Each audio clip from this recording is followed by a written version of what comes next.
Hey guys, welcome to True Crimes and Weird Times. I'm Kim. I'm Ashley. And this week I am going to be telling you about 9-year-old Erica Baker who disappeared from a local park in 1999. Oh, another kid one. I know. And I'm going to be telling you about a hotel here in Georgia where some guests may have overstayed their welcome. The Windsor Hotel. Bum, bum, bum.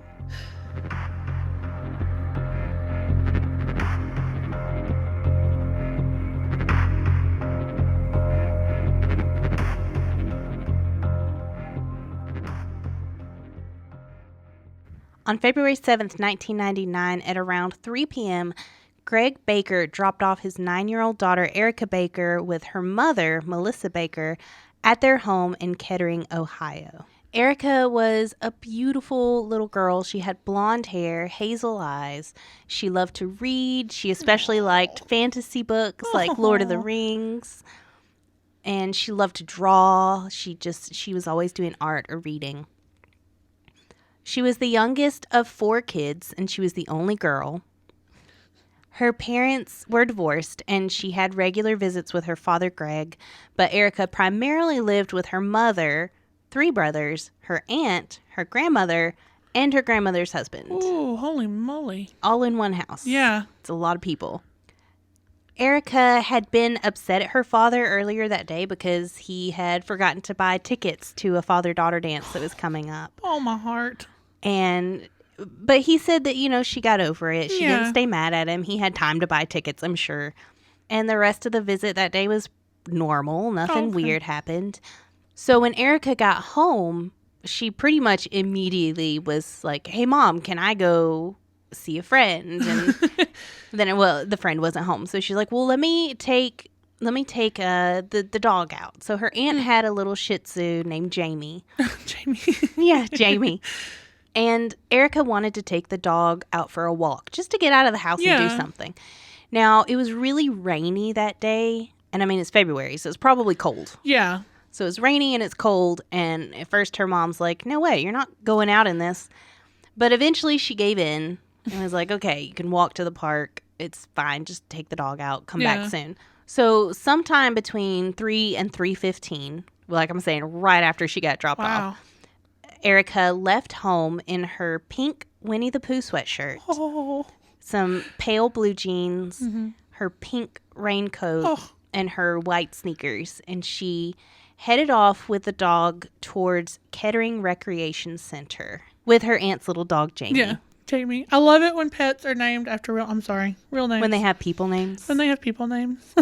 Now, the park, they lived in a subdivision, kind of. Oh, okay. So the park was only about half a mile away from her home. Oh, so it wasn't that far. It would have been less than a 10-minute walk for her. Yeah. So it wasn't like she was walking across the town. She was just going kind of to the end of her road almost in that subdivision to the park across the street. And she was 9, right? She was 9. So, I mean, yeah. Okay. And I would say, they live in this subdivision. They probably know the neighbors. She knows people out. She has friends and family around. It probably felt pretty safe. Yeah, and she's just walking the dog. Mm-hmm.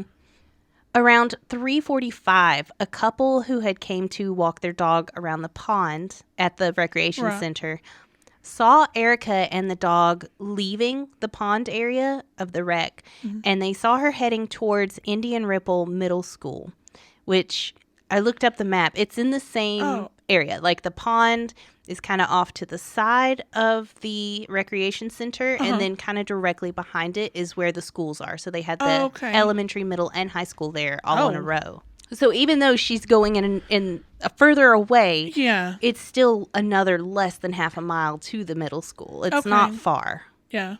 However, that was the last time that anyone ever saw Erica. Of course.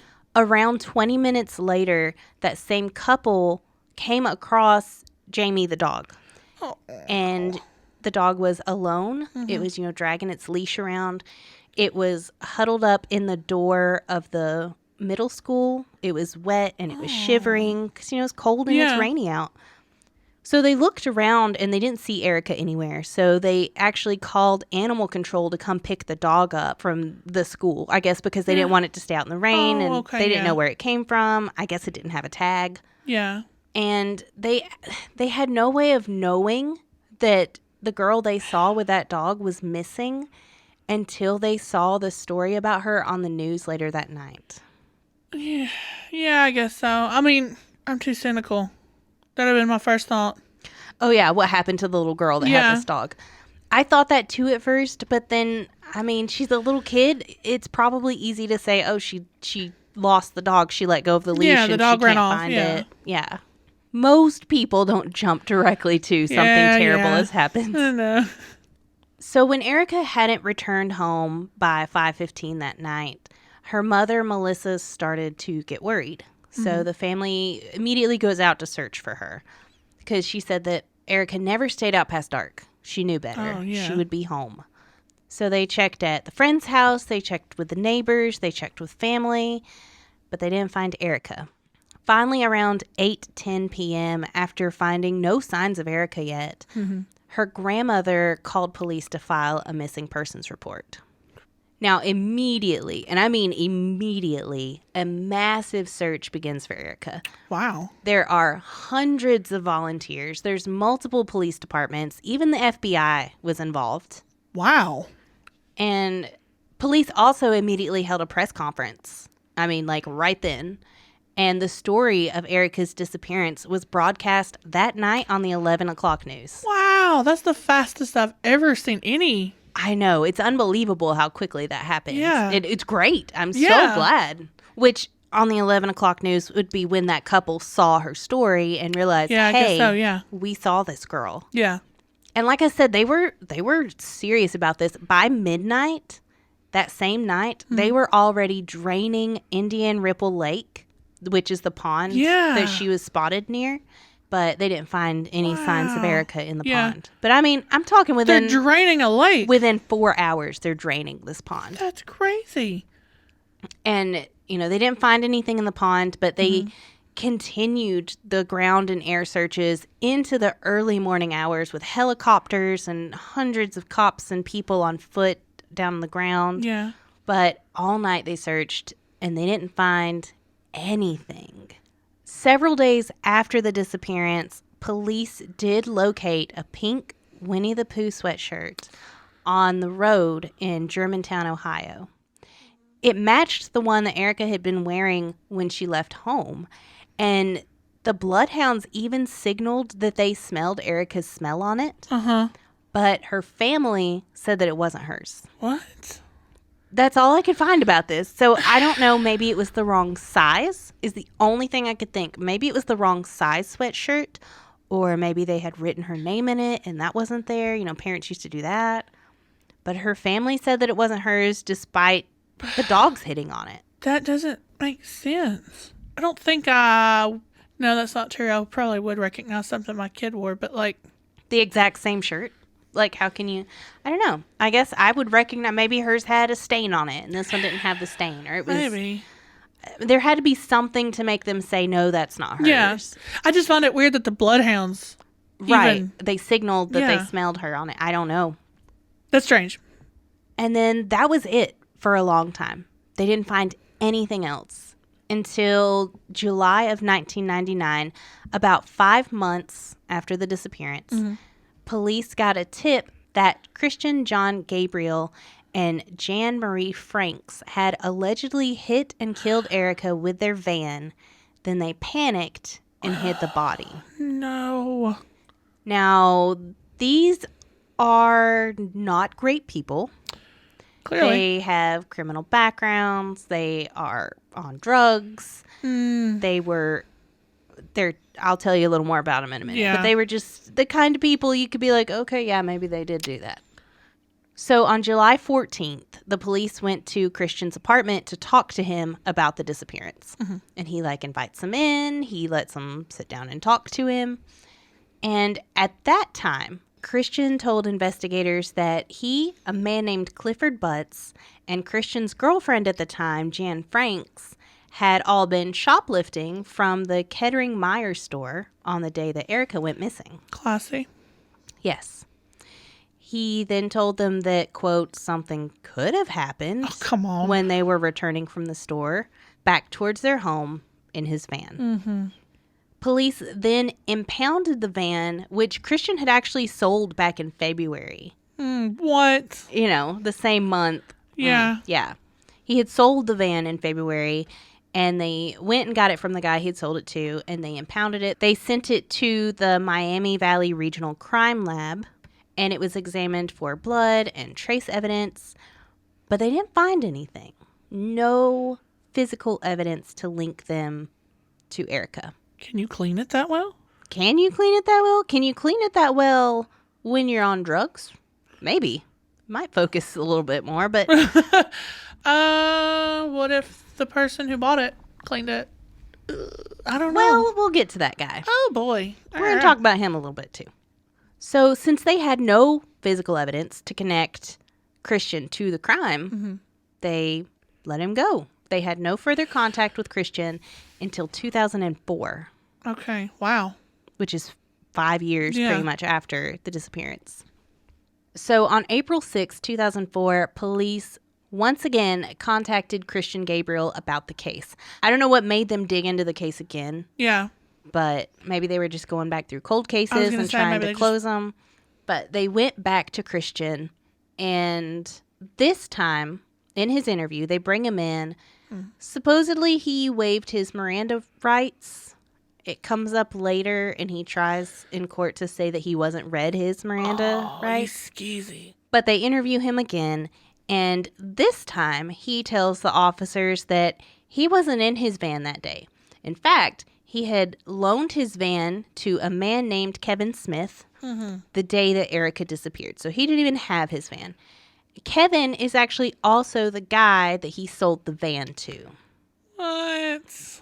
So now his story has gone from, we were out shoplifting, there's a bunch of us in there, we might have hit her, I don't know, to, I didn't even have my van that day. But what? Why tell the... That sounds like he's covering... Okay, you have to tell me what's going on. Sorry. Yep. So after this interview, when he has completely changed his story, police decide to put surveillance on Christian, hoping like maybe he's spooked, he'll lead us to the body, we'll have some evidence.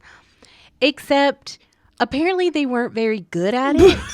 Sorry, I don't mean to laugh, but come on. Because the surveillance only lasted about 6 days, and they stopped it because the police kept getting spotted. What?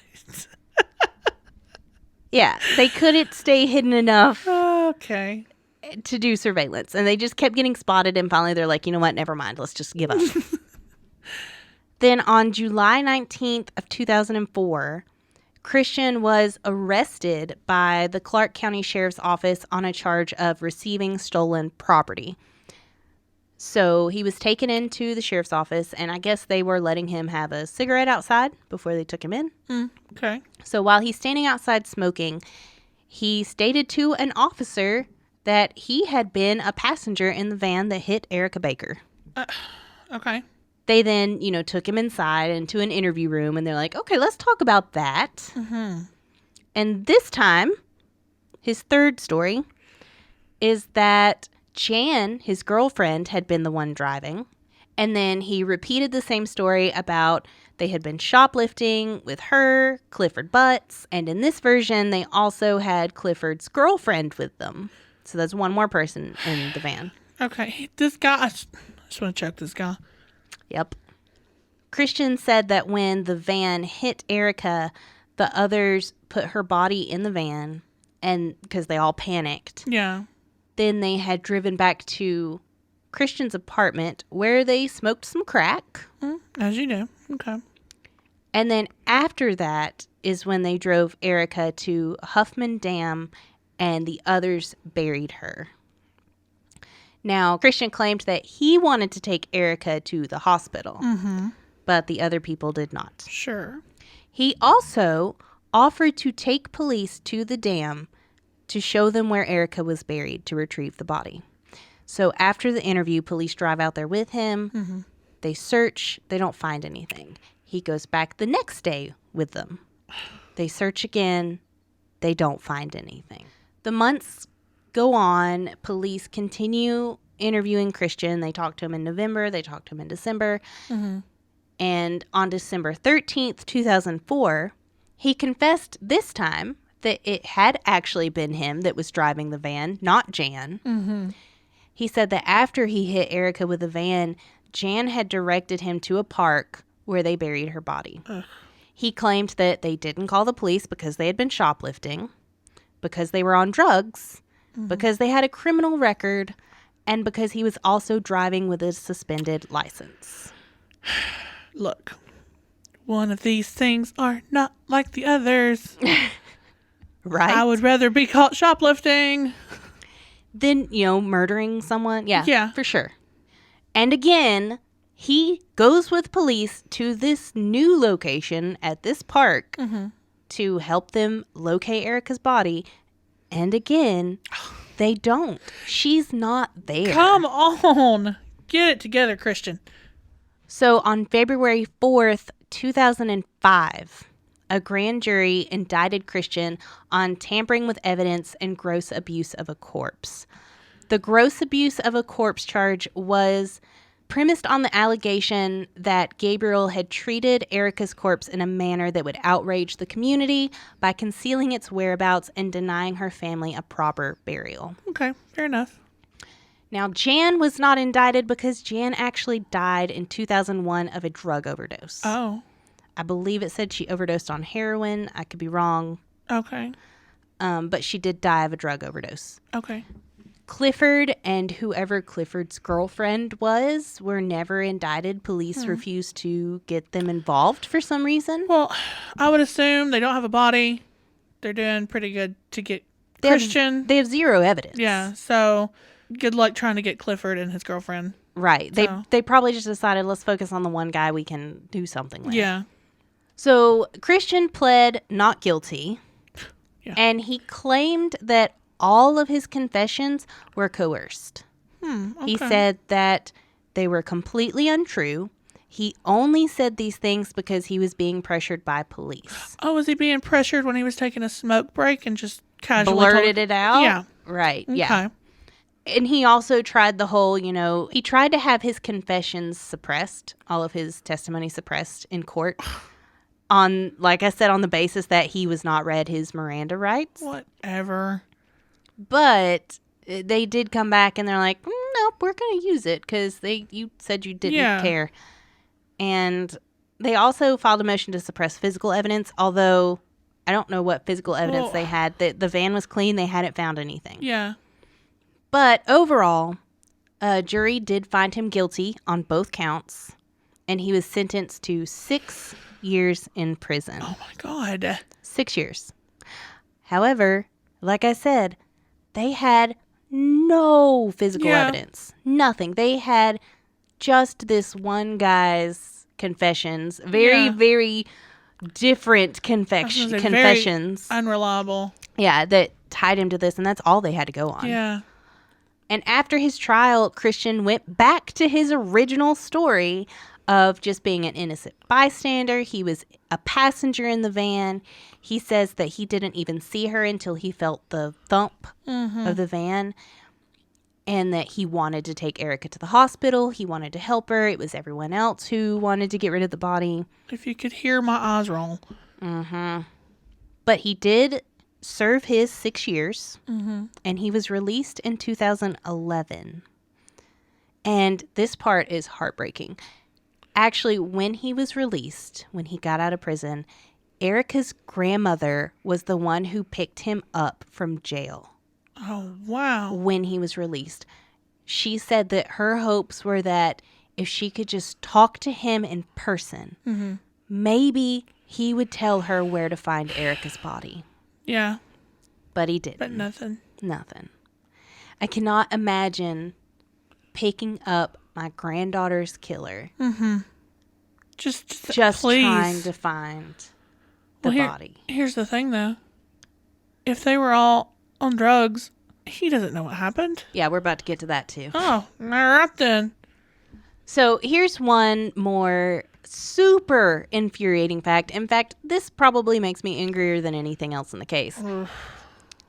When the police began investigating Christian and Jan again in 2004, like I said, Jan had already died in 2001 from a drug overdose. So police interviewed Jan's lawyer to see if Jan had ever revealed information about Erica's case. This lawyer, her name is Beth Lewis, refused to tell the police anything, citing attorney-client confidentiality. She's dead. Don't worry about it. So I think the confidentiality does go past being dead. However, Ohio law says that a deceased person's spouse has the power to waive that confidentiality for them. Jan's husband waived the confidentiality. Okay. Now, I just want to take a moment to say that Jan was Christian's girlfriend, but he was not her husband. I don't know. Okay, because I was going to ask, because Christian is not the one who waived it. It was Jan's husband, but Jan was Christian's girlfriend. I don't know. I'm not going to try to figure that out. Yeah. I just know that Jan's husband said, no, man, you can tell whatever you want. I don't care. Yeah. She still wouldn't talk. They brought her before a grand jury, and she refused to testify. What? They held her in contempt. She managed to, make bail and get out of jail, and she fought for years with appeals and fighting this to not have to tell them what she knew about Erica Baker. In fact, the courts were literally ordering her, like, you by law have to tell us what you know. And she's like, nope, not going to do it, though. And finally they won. And they compelled her to testify in front of her grand jury in February of 2012. Oh, my God. That's 11 years. Yep. Anything she knew that could have helped with this little girl's case. Yeah. She was fighting to keep it to herself until 2012. But for what? We don't know. So she did testify. But since it was before a grand jury, we can't know what she told them. What? We can never know. Pretty much, unless they publish it sometime later, which is 2021. They haven't done it yet. We're never going to know what she told them. But why was she fighting so hard to hold it? Like, what is... I don't understand that either, because, I mean, unless she had some kind of really close relationship with this client, because there's no way she was paying her enough money to do this. No because way. one, she was dead, and two, she was a drug addict who lived in a hotel. There's no way she had enough money to, like, pay her for her loyalty. And... maybe it was a principle thing. Maybe it wasn't what she knew or this person in particular. Maybe in her mind, she was fighting for that confidentiality against, having to use it as a lawyer. But as a lawyer, you know you have to give it out. But you've been ordered by the courts. Like you should know, like, I have to do what they tell me. Nope, not her though. But I wonder if it was something that would damage her career. I mean, maybe she was defending a known killer. Lawyers have to do that all the time. That's what I was going to say. They don't care. It's their job. It's their job. They're getting paid to do that. So I would love to know what it was that she finally told the grand jury, but there's just no way to find out. Yeah. Also, Beth Lewis, look. Girlfriend. Like, I don't know, man. If I had something that could help solve a young girl's case. And here's the other thing, though.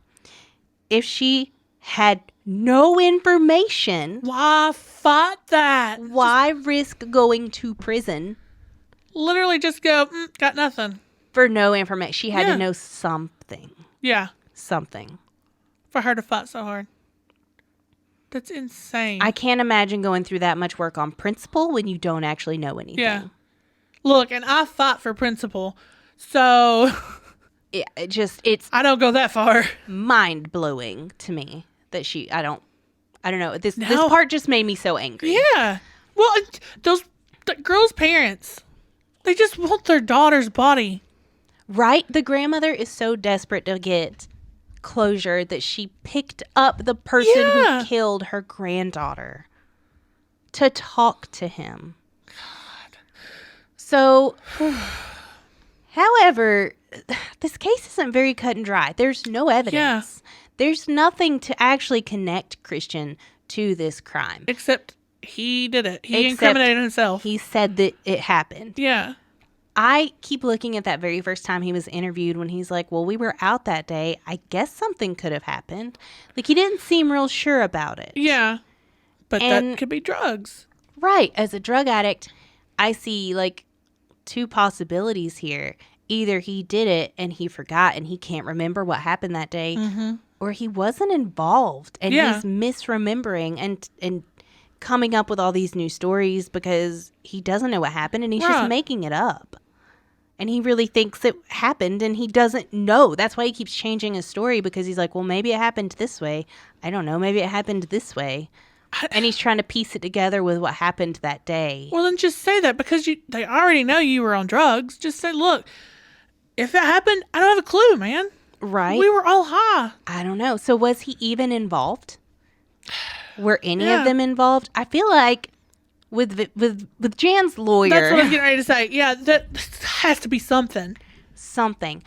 But there was also a point brought up I saw that said, what if they actually kidnapped Erica? They didn't hit her with a van. What if they just took her and they did something worse? And he couldn't. The reason he never took them to her actual body is because he knew if they found the body, it would contradict his hit and run story. Yeah. So maybe he purposely misled them to different places. He knew she wasn't there. Yeah. But also, how did he not know where the body was if he was really involved? Did he know where the body was? Or was he just driving around trying to figure it out? Because like I said, he's making up memories as he goes. Yeah.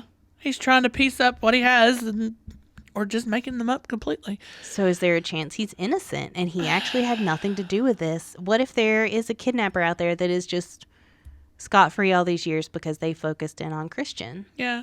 And he didn't know if he did or not. Because the part that's hard for me is the fact that if they put Erica in that van, yeah, how did they find nothing? There would be something. Anything. You would think so. Now, I thought about, hit and run. It's possible she wasn't bleeding. It's possible she didn't have any bleeding injuries, but unlikely that she didn't have any, I guess. Unless it was internal and then they just decided to just dump her somewhere. I also, and maybe skip this part if you're feeling a little down, but I also read that one of the family's worst fears was that they hit Erica and it didn't kill her. And they buried her alive somewhere. God. And that's part of the reason they were so desperate to find her body. Yeah. No, that makes sense. So. God, could you imagine having to live with that thought? No, I can't. Ugh. It's terrible. But I mean, this case, I don't feel like there's any real resolution here. Yeah. Maybe the hit and run happened. Yeah. But maybe it didn't. But what did Jan's lawyer know? Well, I wonder if Jan's lawyer just told him the same thing that Christian told him, and he served his time, and they went, okay, case closed. Yeah, because, he'd already gone to jail for it, for the evidence tampering and stuff. They couldn't send him back to jail. Yeah. So I don't know, man. This one's hard. It feels like it's case closed, but it feels like it's not case closed. It doesn't. There's no actual, and part of it's because they never found her body. Yeah, they didn't find the body, and Christian legitimately seems to not have any clue what happened that day. So, and think about it. Now that I'm thinking about it, freaking Beth Lewis. What if she found out what Christian's story was, and she's like, okay, I'll tell you. And it was just Christian's story, just so she can get out of jail. It's possible. Ugh. I don't know. But we don't know what she told him. She could have gotten in there after all of those years and said, I don't know anything. Yeah. But why fight so hard? Why what was it, 12 years? 13. Jeez. 13 years before she finally testified, from the time of the disappearance to Why I fought that hard just to go, there was nothing. Right? I don't understand. I just know that this case is just so heartbreaking. Yeah. Like, she just disappeared. That's bizarre. The family is just getting jerked around over and over. That's the hardest part.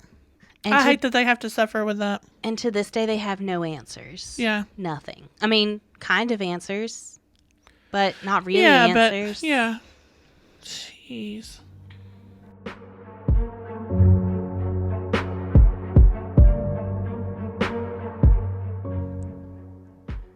So, real quick, if you guys didn't know, we have launched our Patreon. Yay! And one of the perks of being part of our Patreon is shout-outs. Yay! So we have a couple of new patrons. Yes. Thank you. To, drum roll please. Get closer to your mic. Drum roll please. Joseph Musso and Trent Wilkie. Thanks, guys. Thank you. And if you haven't checked out our Patreon yet, we have some cool stuff available there. Mm-hmm.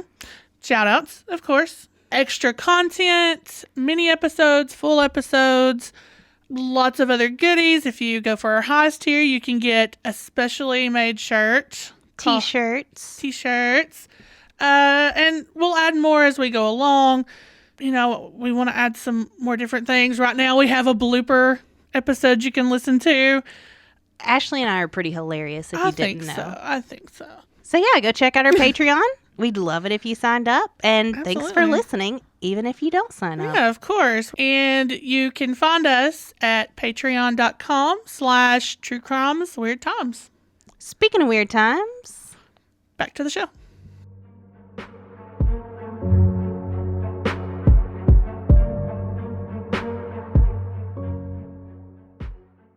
The Windsor Hotel in Americus, Georgia, opened its doors in 1892. It was originally decided to be named the Alhambra. Now, they chose this name to, quote, lend an international flavor to the resort.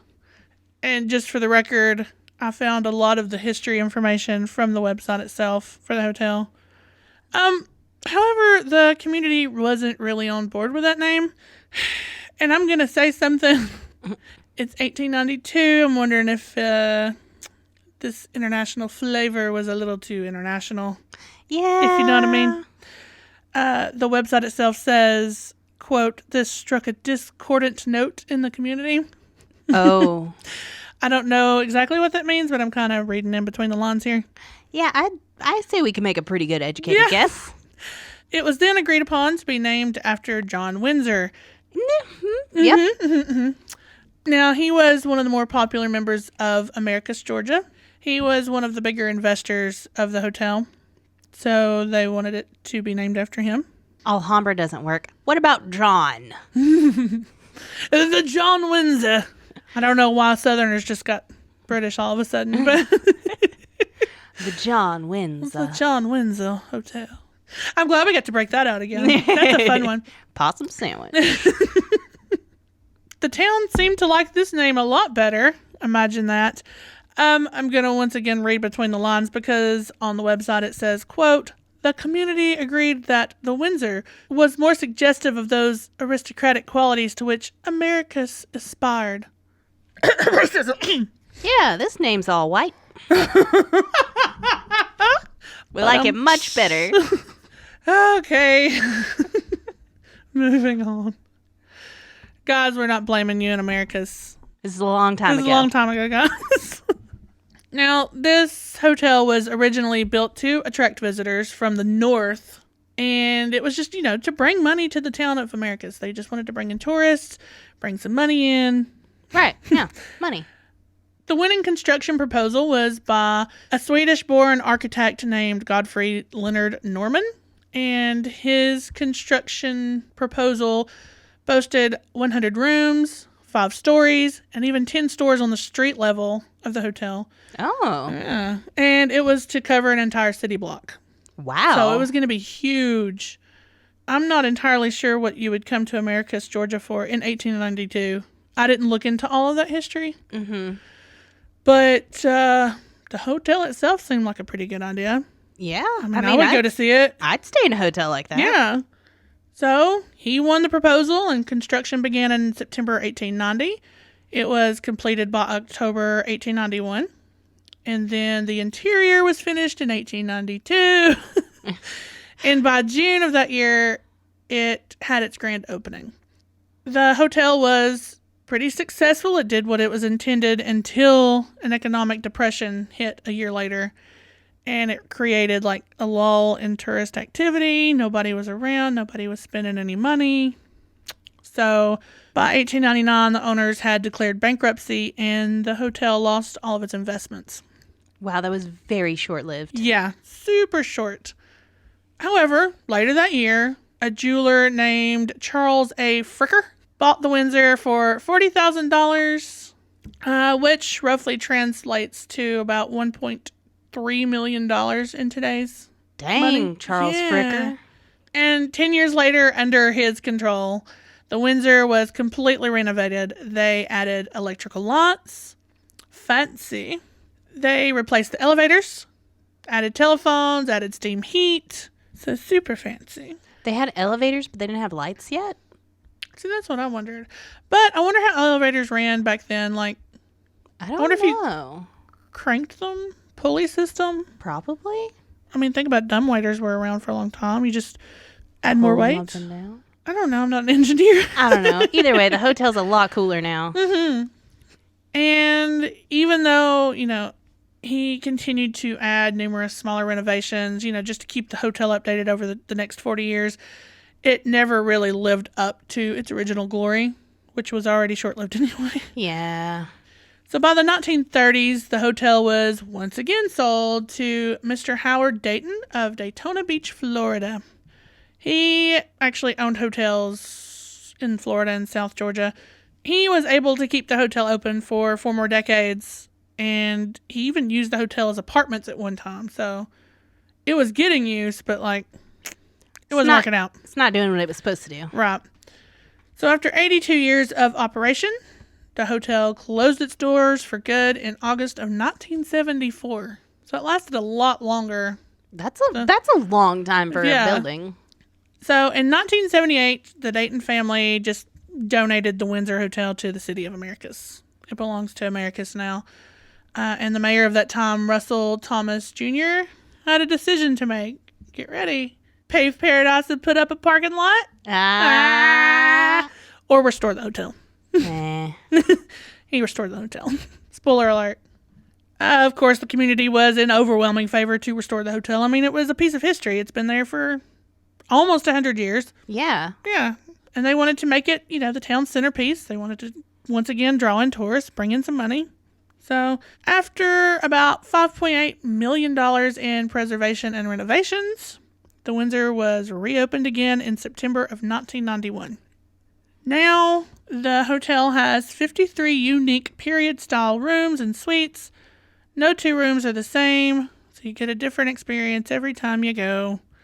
I now work for TripAdvisor. We give this hotel 5 stars.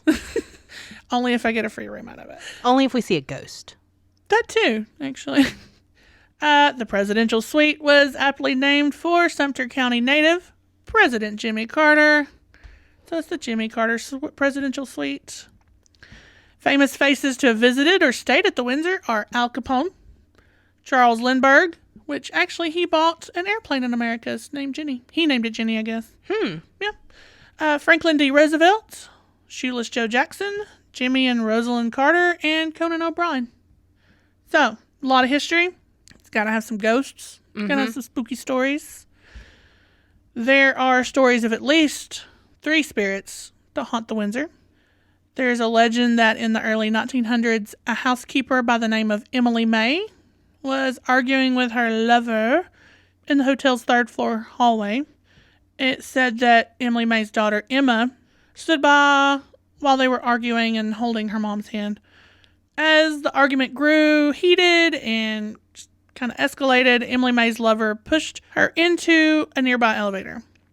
However, he didn't realize it, but the elevator shaft was empty. Oh, no. Yeah. So Emily May and her daughter, Emma, fell hand in hand 3 stories down to their deaths. Oh, my God. Yeah.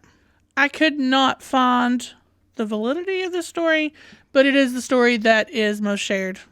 I mean, even the hotel talks about it. Okay. So, well, yeah. Yeah. It's a little more believable. Only a little, though. It's tourism. Kim. I know. So since then, guests and employees report feeling the presence of a little girl, because why not? Some even have claimed to hear footsteps running down the 3rd floor hallway, which is super creepy. I don't like that one. Couldn't have been other guests running around or anything. No, it's Emma. Oh, sorry. Guests also admit to seeing a fleeting reflection of a woman in a long black dress in a 3rd floor mirror. Pots and pans have been known to fly off tables and counters. Lights and radios mysteriously turn on and off. Basic. Well, it's a poltergeist stuff. 100-year-old hotel. She probably just wants that stuff off. I was going to say faulty wiring. Oh. No, she just wants that stuff off. Okay. Lots of noise. It's the ghost. Yes, thank you. Some have even come into contact with the spirit of a doorman named Floyd. I couldn't find a story about Floyd the doorman, but he's been known to wander the hotel. He's been known to welcome guests to the hotel, and he sometimes offers to bring up their luggage, which I assume they don't get their luggage, and then they go downstairs and figure out what's going on, and they're like, we don't have a doorman. Yep, that makes sense. Mm-hmm. But I'm just going to answer for Kim and say it was probably a hobo. He's like, hey, guys, I'll bring up this luggage. Where's it at? Let me have your car keys. Oh, yes. Floyd the doorman is now a Valium. Staff say that they have countless stories of friendly encounters the guests have had with these spirits. So they're not benevolent. They're not trying to murder you. Yeah, they're just hanging out at the hotel. Just, normal stuff, things, items being moved from one table to another, doors being shut or opened on their own, like you walk in with your door shut and you walk back out into the room and it's open. But there have been so many stories of activity that the hotel itself has a book available at the front desk that documents encounters from guests. That's pretty cool. Yeah, I kind of want to go see that. And guests and employees both say that there's lots of doubts when you first arrive at the hotel, but if you just spend one night on the 3rd floor, it's going to change your mind. It's field trip time. Mm-hmm. Particularly, room 333 is noted as the best place to start your investigations. So yes, field trip time. In fact, the hotel, thankfully, has embraced the hauntings, not like the Cecil, Oh. They've embraced the hauntings and even offer ghost tours where they'll introduce guests to Emily May and Emma. Oh, so it's 100% real and they don't use it to make more money and bring in guests. Yeah. Sorry. And that is the story of the Windsor. And I want to go. We should go and take your Ouija board. The Ouija board, the spirit box. Spirit box. The voice recorder. Oh, man. If you sign up for Patreon. If you guys are interested, we will take our whole setup and we will record our next episode in room 333. Oh, my gosh. And we'll let you know how it goes. Yeah. Hopefully it won't be our last episode. Nah, they're nice. They're nice ghosts.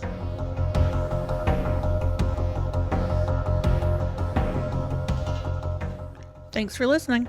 Like us on Facebook at True Crimes and Weird Times Podcast. Follow us on Instagram at True Crimes Weird Times. Email us your stories at truecrimesweirdtimes@gmail.com. And if you enjoyed the show, make sure to subscribe and leave a review. Bye.